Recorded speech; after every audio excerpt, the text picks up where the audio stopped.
जो बात अखिलेश यादव अभी कह रहे हैं ना कि शूद्र हैं, ये बात अगर वो विधानसभा चुनाव के पहले किए होते अखिलेश यादव तो शायद आज मुख्यमंत्री होते।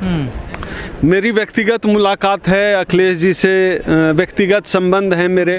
2-2.5 घंटे में जब अखिलेश जी के साथ बैठा तो अखिलेश जी ने किस्सा सुनाया, मैं आपको बता देता हूं और पूरे देश को जानना चाहिए, बहुजनों को वह किस्सा जानना चाहिए। अखिलेश जी ने सुनाया, राजदीप सरदेसाई एक पत्रकार है, इंडिया टुडे में था, पता नहीं अब कहाँ है। तो राजदीप सरदेसाई अखिलेश जी के घर में आया था, उनकी बेटी से पूछा, बेटा तुम्हारा फेवरेट खाना क्या है? उनकी बेटी ने कोई फ्रेंच इटालियन डिश का नाम ले लिया। तो राजदीप देसाई कहता है, सरदेसाई, कि अच्छा जी, यादवों के बच्चे भी अब इंग्लिश खाना फेवरेट होता है, यादवों के बच्चे के भी। तो अखिलेश यादव कह रहे हैं, मुझे बड़ा आश्चर्य हुआ। तो हमने कहा कि तो बड़ा दुर्भाग्य है, आपको अब बोधिसत्व मिल रहा है। हमने अखिलेश जी को कहा कि आपने जितने लोगों को यश भारती सम्मान दिया है, एकाध शायद ही किसी को दिया है, शायद एक निरहुआ को भी दिया है कि नहीं मुझे पता नहीं है, सब लगभग 100% मतलब 0.1% की उम्मीद है कोई और होगा, सारे सवर्णों को दिया है, ब्राह्मणों को दिया है यश भारती सम्मान। हमने कहा अखिलेश जी को कि आप सबके सोशल मीडिया प्रोफाइल फेसबुक और ट्विटर खंगालिए, वो सब आपको टोटी चोर लिख रहे हैं। अखिलेश यादव का मुंह सूख गया, कोई मुंह पे बोलता नहीं है। उन्होंने किसी एमएलसी को बुलाया, बोला कि डॉक्टर ओम जो कह रहे हैं उसको चेक करो, यश भारती वालों की लिस्ट निकालो, देखो क्या लिख रहे हैं। हमने कहा हम क्रॉस चेक मेरा किया हुआ है, आप चेक कराइए। तब भी आप नहीं समझे जातिवाद है, तब भी अखिलेश जी नहीं समझे थे। उसके बाद उन्होंने परशुराम जयंती मनाई, अभी उनका दिख रहा है कि वो फिर से कह रहे हैं हम शूद्र हैं। अब अखिलेश जी का उनकी अपनी बिरादरी में, ओबीसी बिरादरी में स्वागत है। अखिलेश जी, सिर्फ अखिलेश जी की बात नहीं, जितने भी ओबीसी एससी लीडर हैं उनको समझना चाहिए कि अगर वोट भी लेना है इस देश में, जो है पुल के नाम पे, सड़क के नाम पे, बिल्डिंग के नाम पे, विकास के नाम पे, पब्लिक वेलफेयर कार्यक्रम के नाम पे लोग वोट नहीं देते हैं। वोट की राजनीति अलग होती है। डेवलप सड़क तो हर सरकार बनाती है भाई, बीजेपी सड़क नहीं बना रहे। नितिन गडकरी कितना बढ़िया काम कर रहे हैं, कितना बढ़िया सड़क बना रहे हैं। सब सरकार काम करती है, सरकार, आप सुनिए पूरी बात, सब सरकार काम करती है, बीजेपी भी कर रही है।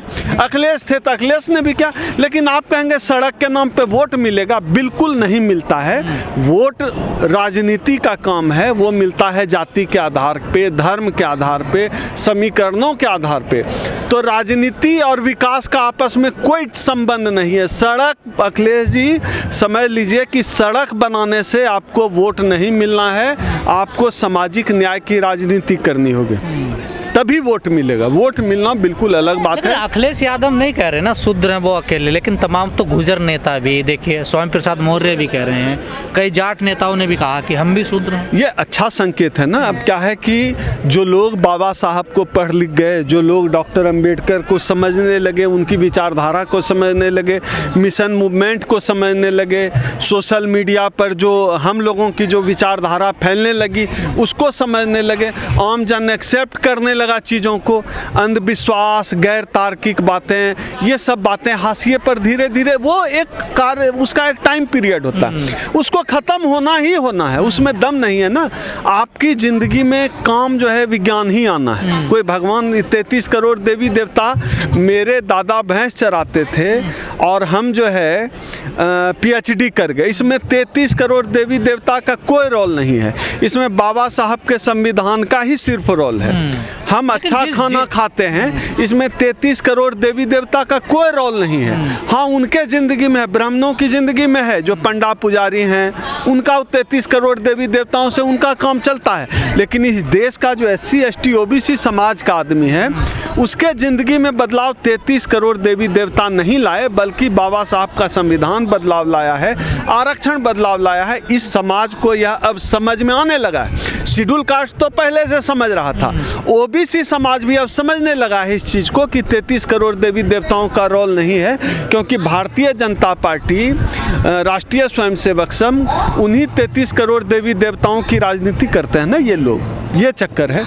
लेकिन सवाल जिस शब्द को लेकर उठे, विमर्श हुआ, चर्चाएं हुई, कई आरोप लगे, उस शब्द का मतलब अब चेंज कर दिया गया है। नहीं, कहा जा रहा है जो वो शब्द है ताड़ना, हाँ, उसका शिक्षा है। ठीक तो है, तो हम लोग भी तो बदल रहे हैं ना, हम लोग भी तो बदल रहे हैं। ब्राह्मण भूमिहार पंडा पुजारी सकल ताड़ना के अधिकारी। हमारा भी है, ब्राह्मण भूमिहार पंडा पुजारी सकल ताड़ना के अधिकारी। ये दोहा डॉक्टर ओम सुधा का दिया हुआ है। अब ताड़ना का अर्थ, या आप ताड़ना मतलब देखना भी लगा सकते हैं, या ताड़ना का अर्थ शिक्षा देना है। तो अब इस दोहे से किसी को आपत्ति हो तो अलग बात है, हम तो शिक्षा देना आ गया है। ये तो बहुत पुराने समय में लिखा गया, तो आपके ब्राह्मणों की क्या? आपके ब्राह्मण क्यों नहीं, ठीक लिखा गया है, ताड़ना चाहिए इनको। अब तक ढोल गवार शूद्र पसी नारी को ताड़े, ताड़ने का मतलब शिक्षा दिया, हम लोग पढ़ लिख गए। अब इनको भी थोड़ा पढ़ाना पड़ेगा, अब इनको भी तारो। ब्राह्मण बनिया भूमिहार पंडा पुजारी सकल ताड़ना के अधिकारी। कलयुग में इनको ताड़ा जाएगा, हम तारेंगे, रोज तारेंगे। तो ये जो पिछड़ों ने जो ये चिंगारी लगाई, ये कहाँ तक जाएगी? ये जो बगावत कर रहे हैं हिंदू धर्म ग्रंथों, ये बगावत नहीं है। देखिए, इसको एकदम से विस्फोट की तरह मत लीजिए। ये एक पूरी परंपरा है। डॉक्टर अंबेडकर, फूले, पेरियार, कबीर साहब। आप देखिए, कबीर उस जमाने में कहते हैं, कांकर पाथर जोड़ के मस्जिद लियो बनाए, ता चढ़ी मुल्ला बांग दे बहरा भयो खुदाए, पाहन पूजे हरि मिले तो मैं पूजूं पहाड़। उस जमाने में कबीर कह रहे हैं। तो आज का यह जो विस्फोट है, यह विस्फोट कोई अचानक नहीं है। इसमें कबीर के भी शब्द हैं, इसमें बाबा साहब डॉक्टर अंबेडकर का संविधान है भी है, इसमें फूले और पेरियार की जो है क्रांति है, इसमें माता सावित्री बाई के जो है कलम की स्याही भी लगी है, तब यह आंदोलन हुआ है। कोई अचानक नहीं है कि बुलबुले की तरह उठा शांत हो जाएगा, ऐसा नहीं है। ये धीरे धीरे धीरे धीरे ये नदी का विस्तार हो रहा और ये समंदर बन रहा। आपको लग रहा शांत नहीं होगा? ये शांत क्या होना है, कोई बुलबुला तो है नहीं।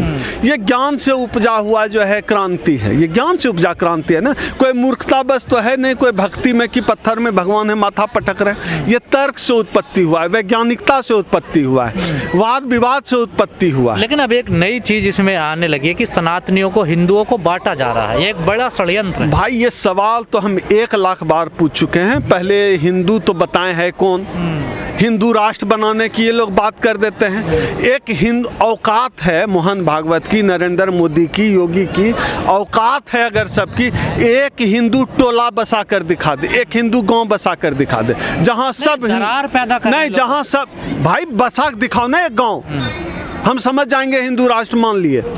एक हिंदू गांव बता दो जहां सिर्फ जो है हिंदू हो, कोई ब्राह्मण नहीं, कोई ठाकुर नहीं, कोई चमार नहीं, कोई दुसाद नहीं, कोई राजपूत मेस्तर नाई नहीं, सिर्फ हिंदू होगा उस गांव में। ऐसा एक हिंदू गांव मोहन भागवत के औकात है तो बना के दिखा दे, हम मान जाएंगे कि भारत को राष्ट्रीय धर्म तो माना जा रहा है ना। अब देखिए, अगर राष्ट्रीय धर्म ही मानना हो, ये तो अनकॉन्स्टिट्यूशनल बात है। फिर भी अगर राष्ट्रीय धर्म ही मानना होगा, आप ये बताइए, नरेंद्र मोदी जब भारत से बाहर जाते हैं, कितनी बार आपने सुना है वो कहते हैं मैं हनुमान के देश से आया हूँ? कभी सुना है? मैं राम के देश से आया हूँ? कभी मोदी ने कहा दुनिया के और देशों में जाकर? वहाँ जाते हैं कहते हैं मैं बुद्ध के देश से आया हूँ, बुद्ध की मूर्ति देते और लेते हैं। तो अगर कोई राष्ट्रीय धर्म भी होगा तो ईमानदारी से होना चाहिए बौद्ध धर्म को। लेकिन हमारा यह मानना है कि किसी भी धर्म को राष्ट्रीय धर्म नहीं होना चाहिए। इस देश का पहला और आखिरी राष्ट्रीय धर्म इस देश का संविधान है। लेकिन डॉक्टर साहब एक बात बताइए, जब पिछड़े कह रहे हैं हम शूद्र हैं, तो जो SC ST वाले हैं वो क्या हैं फिर? ना, हम लोग को अस्पृश्य कहा जाता है, अनटचेबल्ड। हाँ, अनटचेबल्ड। हाँ, हम पिछड़े शेड्यूल कास्ट के लोग कहाँ हैं पिछड़े? OBC पिछड़े हैं। बड़ व्यवस्था में नहीं, हम चारों सिस्टम से बाहर, हम तो गांव के बाहर बसाए जाते हैं शेड्यूल कास्ट के लोग। ये पंचम वर्ण इसको कहा गया है, 4 वर्ण से बाहर कहा जाता। आप ही लोग नहीं, वो लोगों को पता नहीं है। हम तो अनटचेबल्ड हैं, 4 से भी नीचे, मतलब वो बाहर हैं, पैराग्राफ से बाहर हैं। वो उस सेंटेंस में है ही नहीं ये चारों वर्ण जो है, उससे सबसे ये जो पिछड़े नेता कह रहे हैं, चाहे मध्य प्रदेश हो या UP हो या बिहार हो, तो क्या इसका कोई प्रभाव पड़ रहा है इन बातों का जो ये कह रहे हैं? प्रभाव पड़ रहा, आप सोशल मीडिया पे देखिए ना, ये मनु मीडिया पे नहीं दिखेगा। प्रभाव पड़ रहा है, आप सोशल मीडिया पे देखिए, जनता के बीच जाकर देखिए। ये जो OBC नेताओं का बयान आ रहा है, वो क्या आपको लगता है? ये जनता की आवाज़ है। नेता क्यों बोलते हैं? नेता को जनता की आवाज़ है, जनता की आवाज़ नेता है। जनता में ये बात है, SC ST OBC समाज में, तभी नेता बोल रहे हैं।